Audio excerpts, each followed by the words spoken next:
Welcome Autobots and Decepticons to AllFromTime. Today we are diving into Transformers the movie 1986. The epic, the tragic, the why did they just kill Optimus? Moment that's got us all. Backlog, this is going to be a wild ride. Now let's be real. If you were a kid in the 80s, the movie wrecked you. You thought you were walking into a fun action flick about your favorite robots, but 5 minutes and boom, Autobots are getting obliterated from right and left. And then Hasbro hits us with this most devastating god punch in cartoon history, Optimus Prime, brutal death. But here's the thing. This wasn't just a movie, there was a corporate hit job. Hasbro literally made the film just to kill off old toys and sell new ones. Yup, your childhood trauma, your business decision. No.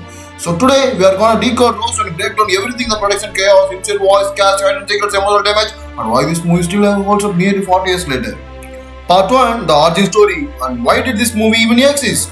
Let's start with the biggest question. Why was this movie even made? Simply answer. Hasbro wanted more money, just for fun. Hasbro must have planned. In the mid-80s, Transformers was the hottest storyline on the market. Kids were obsessed, the cartoon was a massive hit, everything was perfect. But there was one problem. Old toys weren't selling anymore. Kids already had their Optimus Prime, Megatron, and their Bumblebees. So Hasbro, being a marketing genius or villains, they came up with a brilliant but ruthless plan. Plans, make a Transformers movie, kill off all the old characters in one go, introduce a whole new line of Transformers so kids can buy new toys. Yep, this movie wasn't just a big press war, it was a corporate black box discussing entertainment. Marvel from the chaos. Hasbro teamed up with the Marvel Comics to write the film, and they brought in Ron Friedman, legendary screenwriter, and when he saw the script, his reaction was basically, "Wait, you want me to just kill everybody?" Hasbro, yes, now do it. Oh, Friedman has argued brutal Hasbro wanted it to be, but hey, the paycheck was good, so he went along with it on this Transformers. The movie was born. Part 2, behind the scenes mayhem. Now let's talk about what went down behind the scenes, because oh boy, the movie production was pure chaos.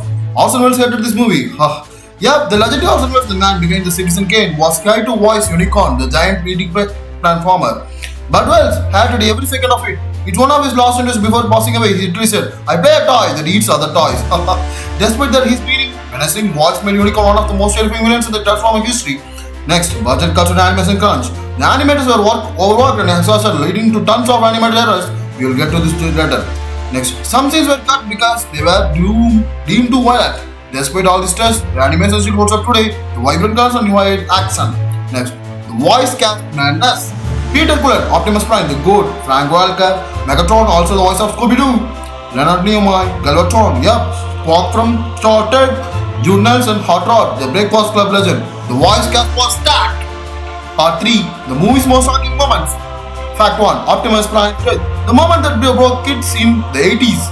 Imagine being a kid watching a hero kick some Decepticon butt, and then boom, Megatron pull out the blaster and absolutely wrecks him. No warning, no mercy, just straight up murder. And here's the crazy part. Parents were so mad that Hasbro was forced to bring him back in the previous years later. Fact 2, Megatron becomes Galvatron. The ultimate grown-up bar go down. Unicron rescues Megatron and says, "Serve me or die." Megatron bit, boom, Galvatron is born. Fact 3, Unicron, the most terrifying transformer ever. First scene, he wants a whole planet while the people scream. Fun fact, his transformation took months to animate because how complex it was. Part 4, hidden secrets and cool details you missed. Stan Boost, the Statch, the ultimate 80s power anthem.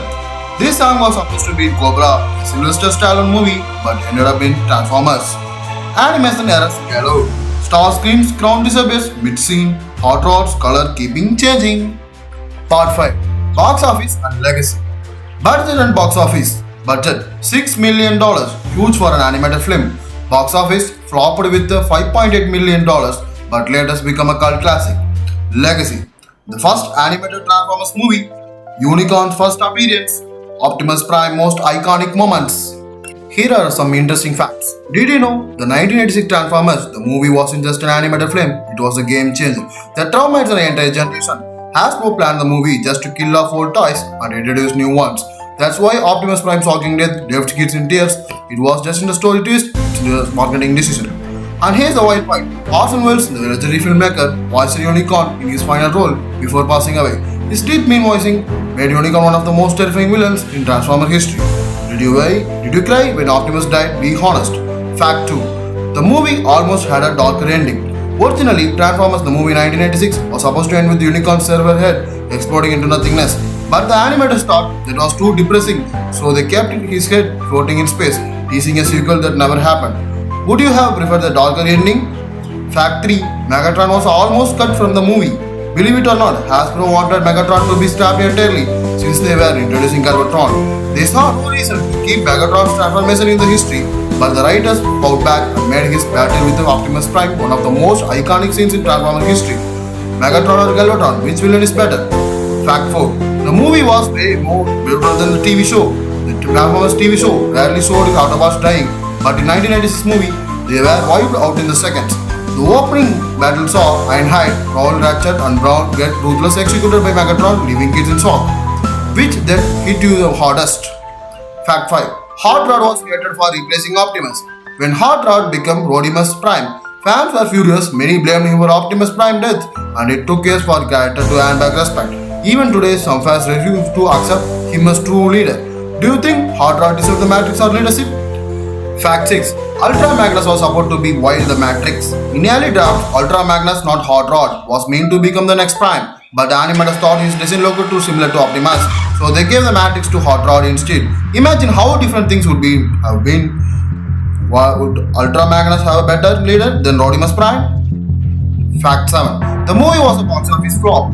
Even though it's a classic today, Transformers the movie 1986 flopped hard at the box office. It only made $5.8 million, mostly because parents thought it was too violent for kids, but years later it became a cult favorite. Do you think the movie deserved more success? Fact 8. Starscream finally got what he deserved. After years of betrayal, Starscream finally got his moment of glory, only to be obliterated by the Galvatron seconds later. His crown and dramatic speech made it one of the funniest and most savage scenes ever. Did Starscream deserve a longer rule? Tell me in the comments. Fact 9. The soundtrack was pure 80s fire. The Transformers the movie soundtrack used a legendary rock anthem like The Touch by Stan Bush and Dad, making even scenes feel epic and electrifying. Even today, it is one of the most iconic movie soundtracks ever. Which song from the movie is your favorite? Fact 10. The final fact. The movie almost had a different title. Before finalizing Transformers, the movie, the creators considered calling the Transformers the Final Battle or the Ultimate War. Imagine how different would have it sounded. Which title do you think is better? Let's discuss in the comments. We came into the final part. Final thoughts. Masterpiece or marketing massacre? Love it or hate it, Transformers, the movie 1986 is unforgettable. It wasn't just a film, it was a corporate power move wrapped in an emotional roller coaster. Optimus Prime's death, traumatizing, the animation stunning, the soundtrack, absolute 80s perfection. Sure, Hasbro pulled a hit job on your childhood heroes just to sell new toys, but in doing so they accidentally created one of the most iconic animated movies of all time. The voice cast was legendary, the action was brutal, and the stakes were real. And let's be honest, this movie holds up today. It paved the way for future Transformers stories, introduced Unicron, and proved that cartoons would deliver serious high-stakes storytelling. Final verdict? Yeah, a chaotic, beautiful animated emotionally, scaring and downright a big piece of cinema. Whether you see it as a masterpiece or a massacre, there's no denying its impact. So, final thoughts. What's your take? Did this movie break you as a kid? Drop your thoughts in the comments. AllFromTime, rolling out.